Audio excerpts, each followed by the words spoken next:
Hello, Rasa. Hi, Dad. How are you today? I am fantabulous. Oh, wonderful. Are you ready to know everything? You bet I am. All right, let's do it.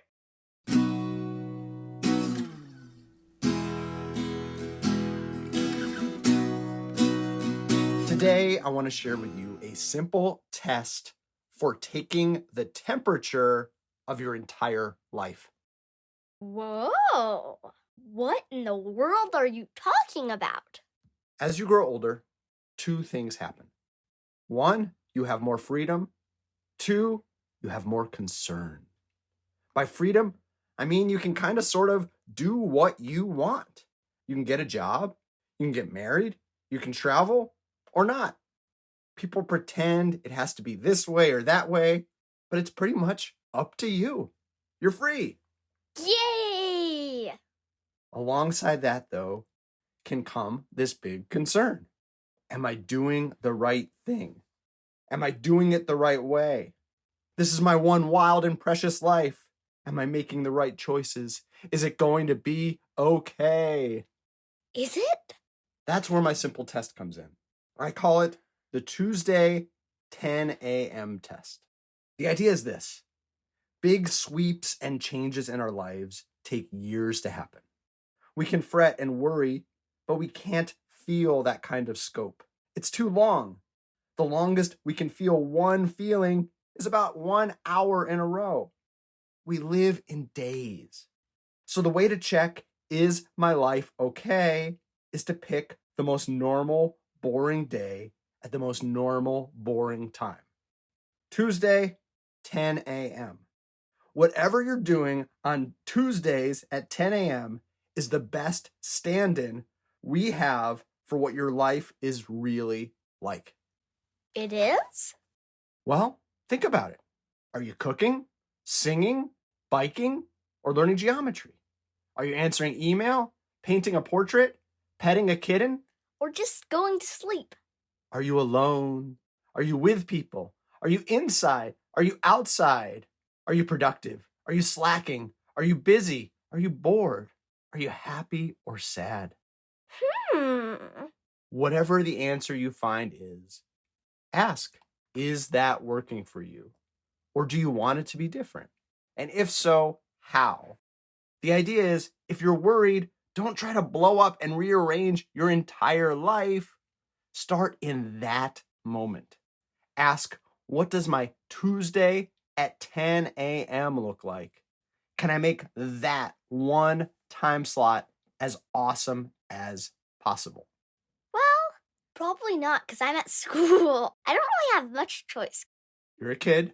As I said, you don't have a ton of control, but I hope you remember this when you get a little older. If there is something you can do to make your Tuesday at 10 a.m. better, great, do it. And then, if necessary, pick another day and time. 7 p.m. on Friday, 5 a.m. on Monday, Wednesday at 2:30 in the afternoon, and rearrange things there. It's like taking your temperature when you're sick.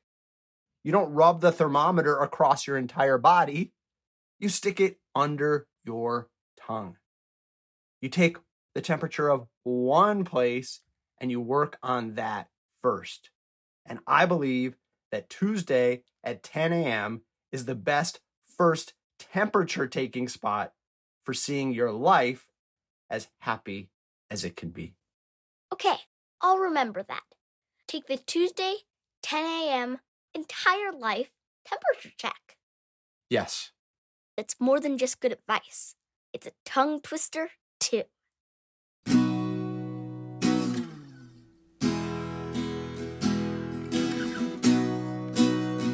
Are you ready for today's poem? Yes, I am. It's from Incursion by Kirill Medvedev. I recently ran into the poet Blavatsky, whose poems I like, and he likes mine back, on an elevator. Blavatsky was going down, and I was going up. I was chewing gum, and at the moment we saw each other, I was blowing a giant bubble. Our eyes met, and we smiled at one another. I was curious what he thought, looking at me. Wow, Can I read it? Yes. From Incursion by Kirill Medvedev. I recently ran into the poet Lvovsky, whose poems I like, and he likes mine back. On an elevator, Lvovsky was going down, and I was going up. I was chewing gum, and at the moment we saw each other, I was blowing a giant bubble. Our eyes met, and we smiled at one another. I was curious what he thought, looking at me. Very well read. Excellent bubble work by both you and the poet. Do you like that poem? Yes! What's your favorite part? I like that at the moment he saw him, he was blowing a giant bubble. I can just really picture that in an escalator. It's even funnier that way, right? Because one escalator has to be going down and the other one must be coming up. Yeah, so it'd be like, whoop, whoop. Yes, the bubbles are passing in the mall or something like that. Yeah.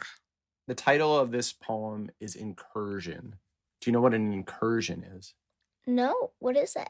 Well, an excursion is an outing, and an incursion is kind of a inning. It's when someone or something comes into someone or something else and kind of interrupts them or invades their space a little bit. Oh, they didn't seem like that. They didn't seem like it in a bad way, but they're crossing paths. They're incursioning into each other. Mm-hmm. And the bubble itself is probably just a millimeter from the other guy's nose. And most of all, they're getting into each other's minds because they're reading each other's poems and they like them. But then when they actually meet in person, what is he wondering? What he thinks of him? What he really thinks about him. He says nice things about his poetry. He's smiling, but he's still not sure. What does he really think about me inside? Yeah, well, that's the one thing you can never know. It's true, but we can worry about it all the time. I think that's something he's articulating really well in the poem. How we can think about what other people are thinking about us, even if we can only tell what they actually say and do. Well, there's reading, writing, talking, and smiling. But my favorite way of communicating in this poem is chewing gum and blowing a big bubble.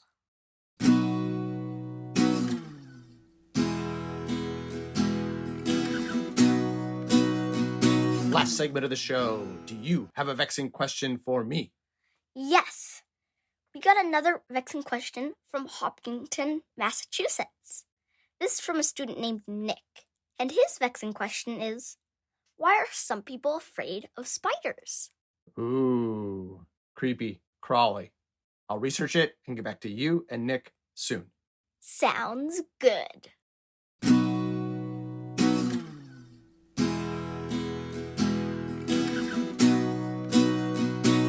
I'm back, and I've got the answer to Nick's vexing question. Fear of spiders, also called arachnophobia, has two probable causes. The first is practical. Even though only a very small number of spiders are venomous in a way that can hurt or kill you, our species learned it's better to be safe than sorry to survive.